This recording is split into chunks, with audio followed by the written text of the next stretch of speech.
granted that fight to go move forward, so and it was an like, issue here for we the are, UFC, Venice. was because it was a reality show. That was the bypass they got. The commission, Remember, you have to understand that at this and also point, 30, 40 fights. And by the way, I had technically, because already the Ultimate Fighter didn't go on the record, I had technically 3 versus 30. Two things about Big Country. Also, he's one of the greats. There was in his prime. I don't think there was anybody more rugged. You could punch that guy for his life. You could meet him with everything. You could black belt. You could punch him, and he would just keep coming. There's no one like him. Many other details So, and I was in a rush to for example, you were just the entire experience. commentary in the book But to my own credit, most people, when I touch them, And they then got fucked he up. was very fortunate But that he Roy, found a 30 copy fights deep, many expansion. years later That's that fine. he I've seen this before. Your athleticism served you well. You trained hard. And I thought do it at 18. But incredible stresses of this phenomenal individual.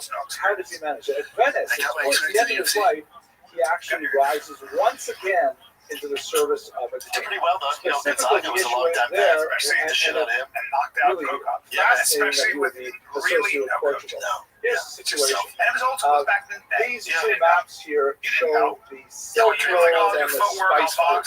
You have tremendous wealth of natural resources. Spices are especially valuable because you can I saw this because I'm a huge fan of spices are necessary to keep meat longer and so on. Silk you talked is about primarily your thing produced with in Turkey and also and Ricardo not from taking the East China and elsewhere. Closely guarded secrets how it's produced. Just so there's context for Brian, go to my clip on my. So let me set this dinner table quick. So there's 700 fighters on the antitrust lawsuit. China is packed with this I kind can of give wealth you the 3 or 4 names who Europeans did way take up the here money. just I'm not love. allowed They to. want that stuff, spices, silk, and so on. So what is that? About 99% of the fighters of the 700 are taking the antitrust lawsuit money. It's like into whatever, Baghdad, $475 and million. then out I here don't know what from, I'm let's getting. say, Lebanon, Syria, Ricardo, he and says then 200,000. Venice It's was actually one about of the 100,000. So it's a little off on that because I know how they break down the payments. Or But you either way, could he's turned go down 6 the figures. maritime 6 figures route, he's turning it which down. essentially took you through Arabic So lands, go and then ahead. up here to Egypt. There's no Suez Canal at this point, so then it has to go overland further above the Sahara Desert. Makano responded. I like, for the record, I love Makano. He's very smart guy. One of the most He's very smart. Things about the economics of the Silk Route and the spice route is that every time you stop the caravan, you got to pay taxes. Every place you stop, there's a toll. Every place you go, you got to pay for the local security to keep away the brigands. It's an expensive venture. And like you might buy a bolt of silk for, let's say, $1 in China. By the time you finish paying taxes on it, you've got to sell it for $500 in France. It just expands in price so much. So the goal is to try and find a way to get from India to Europe without paying taxes and tolls at every restaurant.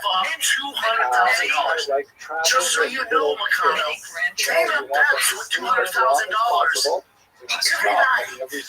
I get it shit. So if you think in his mind he's going, well, Makano didn't take the money, let's hook this guy up. You don't know the fucking world. You're the fucking most cutthroat business and you're letting it pass you by. That allowed Vasco da Gama to make this company. When Portugal suddenly way forward and their economic boomed as a result, Vasco da Gama found a way to get around the coast of South Africa, primarily using a lot of the shifting wind patterns. There's a really dangerous turnaround here. And then it took them a while back and forth. But eventually got to southern India without having to make all the roads toll. So this maritime route to India, which was relatively easy for Portugal to dominate for at least the first half century, suddenly became It's so cutthroat. He's the best ever do it. And him betting $200,000 a night is credit to him because he's earned every fucking penny of that. He's allowed to do that. My point of bringing up he bet the $200,000 is you turning it down. It's being outcased whether you turn it down or not. So it's so hard to make $100,000, $50,000, $150,000, $200,000. So you turning it down because Venice was freaking out when Abrevano has none of that. didn't know what to do about it. You gotta do you gotta carry yourself like you're a business because Dan's conducting himself like he's a business. That's all I'm saying. I have an It's also idea not like on Day of One how UFC. we could They've heard everything. negotiate And finally, someone kind of stood up to you don't have to think about a lot slice of the pie. because they really Now, have you're to not do taking it. small. But on the other hand, Dana you would have the probably labor respect state you more network for already built taking into it. Europe. Because he's a businessman. I How make a Dana partnership does with them. here? Sacrifice How Dana does reward my to be conflict able for to his stave loyalty. I off hope that economic happens. disaster. Excuse me? The Define kings yours. and nobles of Venice heard this elderly I patriarch absolutely long no before argument, but clear it has nothing to do with the that UFC. very I tall don't expect the individual UFC to treat you with well a voice because of this. very The eloquent, UFC is a company. and they A accomplished company final doesn't fantastic. like you. They They want elevated him profit. and said, Correct. okay, And you're a company. you will be That's our prime that's my negotiator message. to go You're back not just to an UFC. Portugal. You're your own You can LLC. imagine that So Portugal you that gotta do what's originally best was for you. exiled, he's Turn it under a down is death not best for you. penalty in It's also Portugal. not. You It's can go also back not to best for the Portugal as UFC. our The money's emissary already to been negotiate allocated. this deal. So he goes, this is about Unfortunately, principles. Portugal said, I we're not knew even about the interested deal. I in signed the learning about contract. this The contract is deal nothing because we're more going than to your keep word. all the money for I'm not ourselves. going back on my We'll word make our just to own gain a trade deal. financial Thank you very benefit. I don't much. expect anyone And to understand that. Venice was not able to He's pursue very that honorable, route. man. I Nevertheless, respect You know what it is, though? You know what? It might be a little third naive. McConnell's set brilliant. of kings As far as that like he his has served, financial side, he's a very smart guy. Also, like, fight he's into just his such a. own Here's my personality. he's a great fighter. Yeah, fighter's fighter. Yeah, he's amazing. So we The think show's about also called like Abrevano as a Show whole. Me the Money, And which is we insane. have just But touched on meaning because he's not the taking political contours of his life. Even if with you're a little financially bit set of a right sense now, of dude, what back he to fighting, true this all brilliance goes of away. Abrevano And is you in his saying, writings, I'm a man of where my you principles, see the it's combination of business, his that's political my insight, point. It's the business. depth of And Dana respects experience, business and decisions. his intellectual Dana's looking at this going, acuity holy shit, the guy's really not come taking to it. the fore. Now, I His can tell you, writing one is of the very guys that's crisp taking and the money, sharp. I'll tell you off I air, find it that will slightly blow loquacious, your largely mind. because it's Weird guy. he has a What lot the to fuck? say. And but I think it's he's just like, absolutely fucking fascinating baby. exercise to go through his work. This particular edition, You're which is like, the edition no of my way. own, Yeah, it's has good for real me because he's one of the advantage biggest in that it earners. has So shoulder that money notes, gets dispersed amongst meaning the rest you of know us. you have rather than So, trying to go through do pages you, and and pages of he's text. financially, he's There are good. little shorter notes that give He's you a good. hint He's that one of those okay, famous never now do. he's going to talk about He's this going, topic. Now he's going to talk about either this he's not topic. aware of Much it, easier to or zero in on. I can't. I'll get in trouble if I specific told you points. this because But I'm not allowed nevertheless, to. this He's is an very individual famous. He had a who in ton of many money, ways and he's going, encapsulates I don't want that. You know what? He might be doing, but maybe not. Give it to the other guys. That's awesome. That's in my heart. That's what I feel. I don't think I'm a nominee in a company. wide variety of academic I disciplines, think because is it's so financially completely set, at has home a lot of in other a incomes. He's going, non-Jewish give it environment, to the other guys, and then they is get paid able like to that. That's what I negotiate think. with kings without I'm also, embarrassment I'm or sure fear, I'm also positive. and at the same time, absolutely true Okay, look, to the man, tradition. We gotta take a break here, babe. Take a little break. I want to talk about clothing. I do.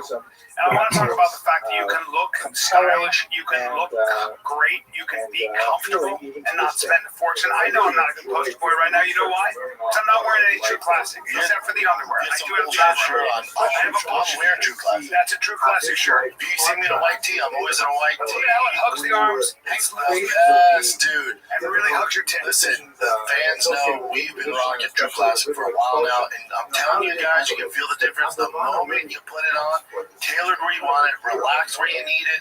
No bunching, no stiff fabric, no BS, just clean, effortless fits that actually work for real life. These overpriced designer brands, you can get the same thing for a fraction of the price, but the same quality. They're built to last, okay? That's the bottom line. And by the way, you can get them in Target and Costco. That's how big our boys are. Or head on over to TrueClassic.com. They have everything there. It's TrueClassic.com/fighter and get hooked up today. It's True Classic. You know what? I'm glad that we have Magic Mind back, because guess what, guys? This is so popular, and I told them it was going to be a game changer. They can't keep it in stock. It keeps selling out. Dude, I don't know. How long did it take us to get this? Forever. And we kept going, hey, I want my Magic Mind Max. The Max is so good they keep selling out. They can't keep it in stock. I don't want people to know we have it in studio because they're going to break in here. I'm telling you, once you try the Max, you can't go back. They keep selling out. That's for the modern high performer. Yeah. Once you get going, it's for the modern high performer. It is, dude. All right. Yep. And it really is. Look, if you rely on coffee and everything else, Which I do, pre-workouts. only drink that I know of that has time-released caffeine. They use the same technology pharmaceutical companies use. So it is a time-released caffeine. It's also a healthier, sharper way for your brain. All right. it's It's something worth focused. exploring. It's calm energy. It's not overwhelming. It lasts forever. You get more done without burning out. You stay sharp, confident. You're in control. Operates at your best, even under pressure. It's freaking Magic Mind Max. Hanukkah presents for your loved I ones. love it. May I suggest? The Magic Mind Max. Everyone's talking about it. I live by it. It's There's right not a here. day that goes by I don't take it. Try the sleep I shot, really by the way. enjoyed that. Try that and program. get back It's to very me, meaningful one. please. I'll wait. Gives people a chance to MagicMind.com. Pick them up. MagicMind.com. Good luck in your sweaty balls on the max. It's always sold out. MagicMind.com. So what's our friend Ariel been saying here? So, and otherwise, I really hope you have Ariel and his team were talking about the thing they were talking about. And I was like, oh, they're being nice. They're being cool. And that made me so happy. That made me so happy. So, Thank you very much. I mean, I've cooking few bangers lately. He's definitely had some bangers. I want to say the last banger he had, he was wearing the war hat as well. Oh, wow. I don't know about that. Also, is it Blonde Brendan then? Blonde Brendan is a thing. Okay, and welcome that's to the difference. spring semester of lectures. This is going to be an regards to absolute the state of MMA media. A lot of people wanted me to weigh in on that. I was like, no, this is his time. series. I'm Let him so say his piece. pumped up myself And about the then, research that I've been doing over the break since the fall semester. And our basic topic is going to be moving from the Iberian Peninsula, the history of the Jews of Spain and Portugal, to the Sephardic diaspora. So over the course of the next 10-odd, 12-odd weeks, we're going to be exploring what exactly happened to the Sephardim as they left the Iberian Peninsula, and we will, as is our want, tend to focus on the lives of particular individuals. Tonight, we're going to talk about someone who has received very little attention in the scholarly world, even though there is quite a bit of archival data that can be mined, and only now are scholars beginning to really work with the material that we have, particularly in Italian archives. The life of Benvenuta Abravano. As the name indicates, she is a member of the great Abarbanel Abravano family. I'll show you a family tree, and there's some interesting sort of difficult skeletons buried there that we'll explore. But she's exemplary in so many ways of the new identity that Sephardim began to develop as they entered the first century of their diaspora. Some fascinating things I hope to share with you. Global ideas, like in many ways, they really constituted the first diaspora community since the exile of the Jews from Israel in the first century, and they were able to become an international community far more than any prior diaspora. And in many ways, their activity articulated the notion of a world Jewish community more than anyone prior. I'm also very grateful to be able to speak about her because it's so hard to find women with enough historical material to actually fill a sophisticated or even popular lecture such as this. But we do have quite a bit of material on Benvenuta Abravano, and I look forward to sharing with you the aspects of the life, and especially the gendered aspects of the life. Let's do the good and welfare materials before we get too far. As I mentioned, the series is going to focus for the rest of the semester on the Sephardim as they fled the Iberian Peninsula. You can see these beautiful arrows showing them traveling to northern Europe, to the entire Mediterranean basin, the Eastern Mediterranean, Ottoman Empire, and also out to the New World, to America. We'll look at the crypto-Jews as well. I'm also hoping to discuss the experience of the Holocaust by Sephardim. That is also, as I wrote in my article a long time ago, an occluded history, because so few scholars have really studied Sephardim as opposed to Ashkenazim, even though Sephardim were heavily affected by the Holocaust as well. I actually agree with Brendan in the sense that Tonight's lecture is sponsored by Dr. Karen and Michael Marcus in memory of their parents, Harry and Kate, and Isaac and Bertha Marcus. We're very grateful for your sponsorship. Your presence here tonight is sponsorship and nothing. It makes me feel very proud that so many of you come out to hear these lectures, and for all of you on the internet, we're hitting about 2,000 views a day, which is kind of an impressive number, I think. We're really grateful for your participation as well. If you would like to support this series, specifically We're engaged in this project primarily to raise funds for student scholarships. We've raised $12,000 so far. I have a goal of $100,000, so we're almost there. And the website is bit.ly/Friends of Jewish History. We have 5 lectures this semester that have yet to be sponsored. They're $250 each for a sponsorship. That's a really nice way to participate. But I also really appreciate getting smaller donations too. They all go into the same pot. Even the pushback from my desk goes into this pot, and it helps out our students. This money. Okay, in terms of the sources that we'll use for tonight's lecture, I'm going to rely on 3 sources in particular. I like to give some proffers to those who help us out with the background material here. First of all, there's no monograph-length study that I'm familiar with yet in any language on the life of Benvenida Abrevana, so we have a few chapter-length studies.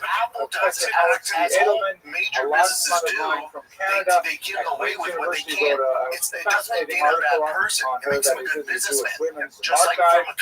We'll also rely on Professor Renata Segred's article on the Mendez and Benvenida families in Ferrara, fascinating story of their rivalry that we'll explore.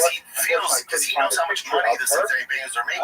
And Professor David Marcial wrote an amazing article that will occupy the latter third of this lecture when we look at the remarkable will of Benvenida Abrevano's husband, Shmuel, which occasioned an international debate over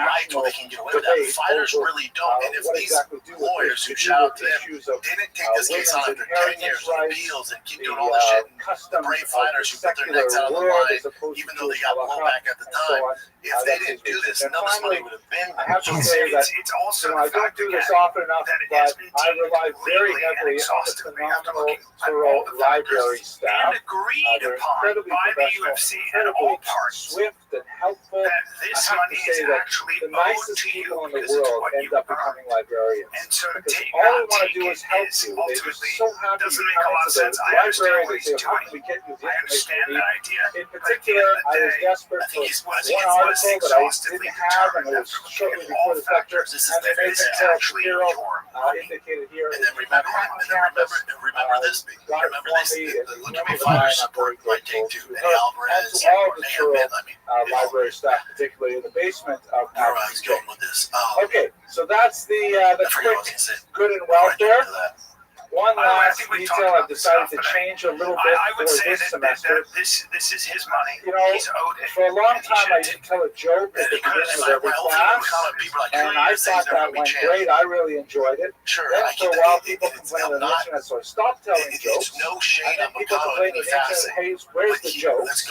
And then most recently the complaints I get on the internet is, you know, you have to realize I've been giving these lectures for like 5 years. So there's quite a few, several hundred lectures on the web. Look at his set of people skills. complain, He's say, very, wait a very minute, good. you told that joke already. And he's an exciting how many fighter. jokes can I If you look possibly at the know? So anyways, this is what I'm going to try to do this semester. I'm going to only try tell jokes for the first time. Somebody getting I've never told these jokes before. So they It usually takes takes me because you're on about the same 4 or card. 5 tellings If before that I ever get it happens, he's right. probably not fighting for a But championship. you're going to suffer through the That's first just time. that's So here's the the reality. joke, and then we'll get And started. again, I'm playing the odds. The odds of any fighter fighting for a world David championship has is less than 1% of all the guys in the really UFC. It's actually like 0.1%.